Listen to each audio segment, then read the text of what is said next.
তোমালোকে এই সাবস্ক্ৰাইব বাটনত ক্লিক কৰি চেনেলটো সাবস্ক্ৰাইব কৰি ল'বা আৰু এই লাইক বাটনত ক্লিক কৰি এটা লাইক কৰি দিবা আৰু এই কমেন্ট বক্সত ক্লিক কৰি তোমালোকে এটা কমেন্ট কৰিবা। নমস্কাৰ ছাত্ৰ-ছাত্ৰীসকল, তোমালোক সকলোকে মোৰ ইউটিউব চেনেলটোলৈ স্বাগতম জনাইছোঁ। আজি মই তোমালোকলৈ লৈ আহিছোঁ পঞ্চম শ্ৰেণীৰ আমি আৰু আমাৰ পৰিৱেশৰ 3 নম্বৰ পাঠ বতৰ এই পাঠৰ প্ৰশ্নৰ উত্তৰ কেইটা। তোমালোকে ভিডিঅ'টো একেবাৰে শেষলৈকে চাই থাকিবা। ভিডিঅ'টো চাইছে কুৱেশ্যন আনসাৰ কেইটা লিখি ল'বা। এইটো পাঠ বহুত ইম্পৰ্টেণ্ট হয় তোমালোকৰ কাৰণে। এইটো পাঠৰ পৰা তোমালোকৰ পৰীক্ষাত প্ৰশ্ন আহিব, ঠিক আছে? গতিকে তোমালোকে ভিডিঅ'টো একেবাৰে শেষলৈকে চাই থাকিবা আৰু গোটেই প্ৰশ্ন উত্তৰ লিখি ল'বা। তোমালোকৰ কাৰণে কুৱেশ্যন আনসাৰ কেইটা মই অৰ্থাৎ প্ৰশ্ন উত্তৰ কেইটা মই একেবাৰে চমুকৈ লিখি আনিছোঁ। 1 নম্বৰ তোমালোকক দিছে উত্তৰ লিখা। 1 নম্বৰ ক'ত দিছে যে বতৰ বুলিলে কি বুজা, অৰ্থাৎ তোমালোকক বতৰৰ বা ৱেডাৰৰ ডেফিনেশ্যনটো দিবলৈ দিছে, ঠিক আছে? বতৰ বা ৱেডাৰ হৈছে কোনো এখন ঠাইৰ সূৰ্য তাপ, বায়ুৰ চাপ, ঠিক আছে, বৰষুণ এইবিলাকৰ গড় অৱস্থাক বুজায়, ঠিক আছে? তো তোমালোকে উত্তৰত লিখিবা যে কোনো ঠাইৰ বায়ুৰ উষ্ণতা, জলীয় ভাপৰ পৰিমাণ, বায়ুৰ গধুৰ পাতল হোৱা, বৰষুণৰ জলবায়ুৰ অৱস্থাক বতৰ বোলে। অ'কে, তো যদি তোমালোকে ধুনীয়াকৈ লিখি ল'বা। নেক্সট আছে ঋতু কেইটা আৰু কি কি। তোমালোকে নিশ্চয় জানা যে ঋতু হৈছে 6টা আৰু সেইকেইটা কি? সেইকেইটা হৈছে গ্ৰীষ্ম, বৰ্ষা, শৰৎ, হেমন্ত, শীত আৰু বসন্ত। অ'কে, ঋতু হৈছে 6টা আৰু সেই ঋতুকেইটা হৈছে গ্ৰীষ্ম, বৰ্ষা, শৰৎ, হেমন্ত, শীত আৰু বসন্ত। এতিয়া শীত ঋতু চলি আছে, ঠিক আছে? এতিয়া পুৰা ঠাণ্ডা চলি আছে ন অসমত, তো এতিয়া শীত ঋতু চলি আছে। তো এতিয়া তোমালোকে ধুনীয়াকৈ লিখি ল'বা। তাৰপিছত দিছে গত দিছে যে বতৰৰ আগজননী মানে কি। তো বতৰৰ বিষয়ে আগতীয়াকৈ দিয়া জাননীকে বতৰৰ আগজননী বুলি কোৱা হয়, হয়নে নহয়? তো উত্তৰত লিখিবা যে বতৰৰ বিষয়ে আগতীয়াকৈ দিয়া জাননীক বতৰৰ আগজননী বা আগলি বতৰা বোলে, ঠিক আছে? নেক্সট আছে গত দিছে যে বতৰৰ তথ্য পাতি দিয়া 3বিধ সঁজুলিৰ নাম। তো আজিকালি যে বতৰৰ আগজননী দিয়াটো সম্ভৱ হৈছে, তো তথ্যবিলাক ক'ৰ পৰা পোৱা যায়, ঠিক আছে? কোনবিলাক সঁজুলিৰ সহায়ত আমি বতৰৰ আগজননী দিব পাৰি। তো তেনেকুৱা 3টা সঁজুলিৰ নাম তোমালোকক লিখিবলৈ দিছে। গতিকে উত্তৰত লিখিবা যে বতৰৰ তথ্য পাতি দিয়া 3বিধ সঁজুলিৰ নাম হৈছে থাৰ্মোমিটাৰ, যিটোৰ সহায়ত মানে উষ্ণতা জোখা হয়, হাইগ্ৰমিটাৰ, ঠিক আছে, আৰু ৰেইনগজ, ঠিক আছে? আৰু বেলেগ বেলেগ সঁজুলিও আছে, মাত্ৰ ইয়াত 3টা দিবলৈ গৈছে, সেইকাৰণে মই এই 3টা সঁজুলিৰ নাম ইয়াত লিখি দিছোঁ ধুনীয়াকৈ। তোমালোকে ইচ্ছা কৰিলে বেলেগ সঁজুলিৰ নাম লিখিব পাৰিবা, কিতাপত আছে, পাঠত আছে, তোমালোকে বতৰ নামৰ পাঠটো পঢ়িলে পাবা। নেক্সট আছে অঙত দিছে যে কোনটো বিভাগে গোটেই দেশখনৰ বাবে বতৰৰ আগজাননী প্ৰস্তুত আৰু প্ৰচাৰ কৰে। তো তোমালোকক কি সুধিছে যে কোনটো বিভাগে গোটেই দেশখনৰ বাবে বতৰৰ আগজাননী প্ৰস্তুত আৰু প্ৰচাৰ কৰে। কোনটো বিভাগে কৰে? ভাৰত চৰকাৰৰ বতৰ বিজ্ঞান বিভাগে গোটেই দেশখনৰ বাবে বতৰৰ আগজাননী প্ৰস্তুত আৰু প্ৰচাৰ কৰে, ঠিক আছে? গতিকে তোমালোকে উত্তৰত লিখিবা যে ভাৰত চৰকাৰৰ বতৰ বিজ্ঞান বিভাগে গোটেই দেশখনৰ বাবে বতৰৰ আগজাননী প্ৰস্তুত আৰু প্ৰচাৰ কৰে, ঠিক আছে? তোমালোকে নিশ্চয় টিভিত বতৰ আগজাননী কেতিয়াবা নহয় কেতিয়াবা শুনিবলৈ পাইছা, ঠিক আছে? আজিকালিতো মোবাইলত আমি ফেচবুক বা ইউটিউব এইবিলাকত পাই থাকোঁ, ঠিক আছে? নিউজ চেনেলবিলাকত পাই থাকোঁ। তো এতিয়া 2 নম্বৰত দিছে যে ক অংশৰ লগত খ অংশ মিলোৱা। তো তোমালোকক ক অংশৰ সৈতে খ অংশ মিলাবলৈ দিছে, মই ধুনীয়াকৈ মিলাই দিছোঁ তোমালোকৰ কাৰণে। চোৱা, বায়ুৰ উষ্ণতা জুখিবৰ কাৰণে থাৰ্মোমিটাৰ ব্যৱহাৰ কৰা হয়, ঠিক আছে? যিকোনো বস্তুৰ উষ্ণতা জুখিবৰ কাৰণে থাৰ্মোমিটাৰ ব্যৱহাৰ কৰা হয়, ঠিক আছে? আৰু বায়ুৰ উষ্ণতা জুখিবৰ কাৰণে থাৰ্মোমিটাৰ ব্যৱহাৰ কৰা হয়। নেক্সট আছে বায়ুত থকা জলীয় বাষ্পৰ পৰিমাণ। জুখিবৰ কাৰণে হাইগ্ৰমিটাৰ ব্যৱহাৰ কৰা হয়, ঠিক আছে? বায়ুত থকা জলীয় বাষ্পৰ পৰিমাণ জুখিবৰ কাৰণে কি ব্যৱহাৰ কৰা হয়? হাইগ্ৰমিটাৰ। নেক্সট আছে বৰষুণৰ পৰিমাণ জুখিবৰ কাৰণে কি কৰা হয়? ৰেইনগজ ব্যৱহাৰ কৰা হয়, ঠিক আছে? নেক্সট আছে বায়ুৰ গতিবেগ জুখিবৰ কাৰণে এনিমোমিটাৰ ব্যৱহাৰ কৰা হয়, ঠিক আছে ছাত্ৰ-ছাত্ৰীসকল? তো ইয়াৰ পৰা চাইছে তোমালোকে ধুনীয়াকৈ লিখি ল'বা। তাৰপিছত 3 দিছে যে খালী ঠাই পূৰ কৰা। কি দিছে 3ত? খালী ঠাই পূৰ কৰিবলৈ দিছে, ঠিক আছে? 3ৰ কত তোমালোকক দিছে যে গৰম দিনত পাতল ডেছ কাপোৰ পিন্ধিবলৈ বৰ আৰামদায়ক। গৰম দিনত পাতল কপাহী কাপোৰ পিন্ধিবলৈ বৰ আৰামদায়ক হয়, হয়নে? তো তোমালোকে খালী ঠাইত কপাহী বুলি লিখি দিবা, কাৰণ কপাহী কাপোৰে আমাৰ গাৰ পৰা ওলোৱা ঘামবোৰ ধুনীয়াকৈ মানে বায়ুমণ্ডলত এৰি দিব পাৰে, যাৰ কাৰণে আমি ঠাণ্ডা ফিল কৰোঁ, বুজিছা? নেক্সট আছে কত দিছে যে বতাহৰ দিশ জুখিবলৈ ডেছ নামৰ সঁজুলি ব্যৱহাৰ কৰা হয়। তো বতাহৰ দিশ জুখিবৰ কাৰণে কি ব্যৱহাৰ কৰা হয়? বতাহৰ দিশ জুখিবলৈ বায়ু দিগদৰ্শী সূচক নামৰ সঁজুলি ব্যৱহাৰ কৰা হয় কি সঁজুলি ব্যৱহাৰ কৰা হয় বায়ু দিগদৰ্শী সূচক নামৰ সঁজুলি ব্যৱহাৰ কৰা হয় তোমালোকে খালি ঠাইত এইখিনি লিখি দিবা বায়ু দিগদৰ্শী সূচক বতৰৰ দিশ জুখিবলৈ বায়ু দিগদৰ্শী সূচক নামৰ সঁজুলি ব্যৱহাৰ কৰা হয় নেক্সট আছে গত দিছে যে বায়ুমোজা বতাহৰ দিশ আৰু দিশ নিৰ্ণয় কৰিবলৈ ব্যৱহাৰ কৰা হয় বায়ুমোজা কি কৰিব কাৰণে ব্যৱহাৰ কৰা হয় বায়ুমোজা বতাহৰ গতিবেগ আৰু দিশ নিৰ্ণয় কৰিবলৈ ব্যৱহাৰ কৰা হয় ঠিক আছে ইয়াত বহিব গতিবেগ আৰু ইয়াত বহিব দিশ ঠিক আছে আৰু তোমালোকে যদি এইটো লিখা যে বায়ুমোজা বতাহৰ দিশ আৰু গতিবেগ নিৰ্ণয় কৰিবলৈ ব্যৱহাৰ কৰা হয় তেতিয়াও সেমেই হ'ব ঠিক আছে ইয়াত তোমালোকে দিশ লিখিব পাৰা ইয়াত গতিবেগ লিখিব পাৰা বা যেনেকৈ ইয়াত লিখা আছে তেনেকৈ লিখিলেও শুদ্ধই হ'ব তোমালোকে কৈছা নেক্সট আছে গত দিছে যে ধুমুহা আহিলে আকাশত দেইজ মাৰে আৰু মেঘেও গাজে তো ধুমুহা আহিলে বতাহত কি মাৰে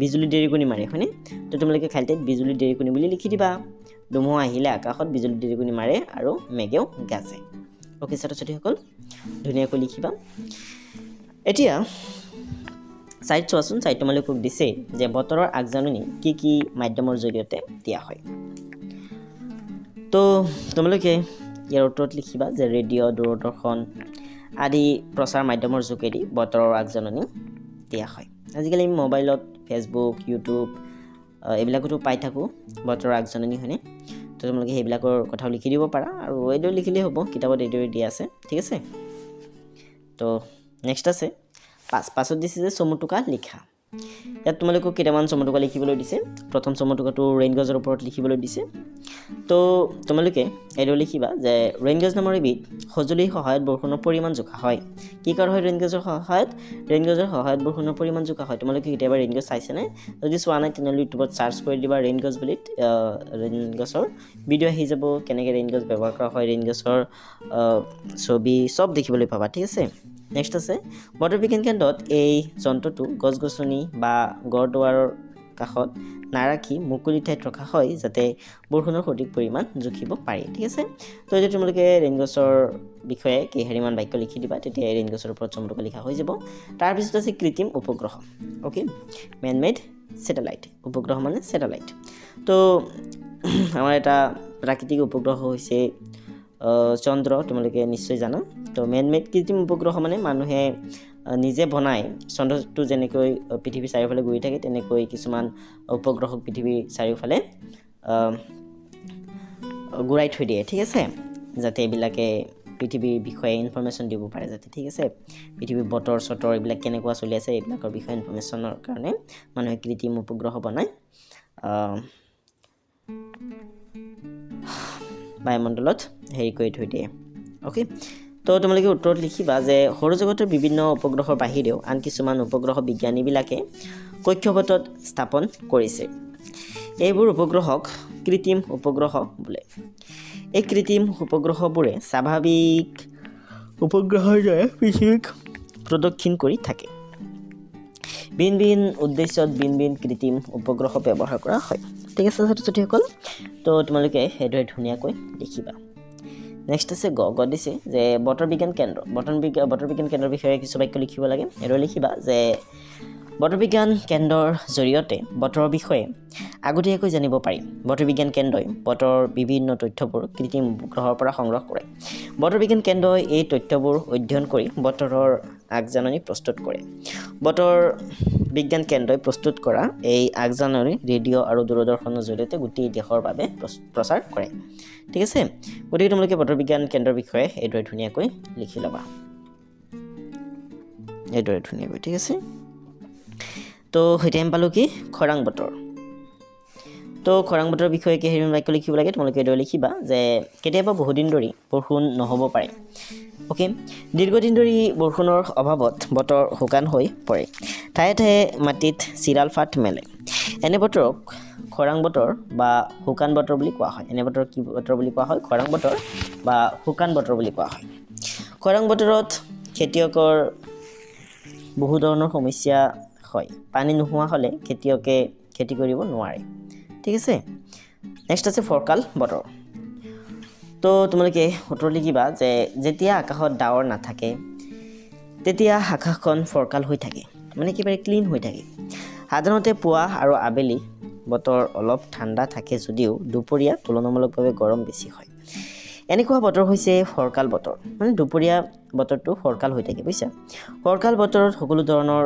কাম কাজ কৰিবলৈ সুবিধা হয় ওকে নেক্সট আছে 6 নম্বৰ তোমালোকক দিছে যে বতৰ অনুযায়ী আমাৰ হাসপাৰ কেনে ধৰণৰ হ'ব লাগে লিখা তো বতৰ অনুযায়ী আমাৰ হাসপাৰ বতৰ অনুযায়ী আমি হাসপাৰ পিন্ধিব লাগে ঠাণ্ডা বতৰত আমি হেৰি ঠাণ্ডাৰ কাপোৰ পিন্ধিব লাগে গৰম বতৰত আমি কপাহী কাপোৰ পিন্ধিব লাগে হয়নে তো তোমালোকে উত্তৰত লিখিবা যে বতৰ অনুযায়ী মিলাই হাসপাৰ পৰিধান কৰাটো ভাল গৰমৰ দিনত পাতল কপাহী কাপোৰ পিন্ধিবলৈ বৰ আৰামদায়ক শীতকালত আমি গৰম কাপোৰ পিন্ধো ৰাতি শুতে লেপ কম্বল আদি গাত লওঁ শীতৰ পৰা হাত সাৰিবলৈ জুইৰ তাপ লওঁ ঠিক আছে ছাত্ৰ-ছাত্ৰীসকল তো তোমালোকে এইদৰে ধুনীয়াকৈ হেৰি লিখিবা 6 নম্বৰৰ প্ৰশ্নটোৰ উত্তৰ লিখি ল'বা তাৰপিছত 7 নম্বৰত তোমালোকক দিছে যে কি বতৰৰ কি কামত বতৰৰ আগজননীয়ে সহায় কৰে তো আমি বতৰৰ আগজননীবিলাক পাই থাকোঁ হয়নে বিভিন্ন উৎসৰ পৰা তো এই বতৰৰ আগজননীবিলাকে কি কামত সহায় কৰে সেইটো সুধিছে তো তোমালোকে উত্তৰত লিখিবা যে জাহাজৰ নাবিক সাগৰৰ মাছ ধৰা মাছমৰীয়া বিমান চালক পৰ্বত আৰোহণকাৰী আদি বতৰৰ আগজননীয়ে সহায় কৰে ঠিক আছে ছাত্ৰ-ছাত্ৰীসকল নেক্সট আছে 8ত আছে যে বতৰৰ উপাদানকেইটাৰ নাম কি তো বতৰৰ উপাদানকেইটাৰ নাম তোমালোকক সুধিছে বতৰৰ উপাদানকেইটা হৈছে যে সূৰ্যৰ তাপ বায়ুৰ চাপ ঠিক আছে জলীয় বাষ্পৰ পৰিমাণ বায়ুত জলীয় বাষ্পৰ পৰিমাণ এইবিলাক হৈছে বতৰৰ উপাদান উত্তৰ লিখিবা যে বতৰৰ উপাদানকেইটা হৈছে বায়ুৰ উষ্ণতা বতাহৰ দিশ আৰু বেগ বৰষুণৰ পৰিমাণ মেঘৰ উপস্থিতি বায়ুত থকা জলীয় বাষ্পৰ পৰিমাণ আদি ঠিক আছে ছাত্ৰ-ছাত্ৰীসকল তো এইকেইটা হৈছে বতৰৰ উপাদান এইবিলাকে বতৰ কেনেকুৱা হ'ব সেইটো ডিসাইড কৰে ঠিক আছে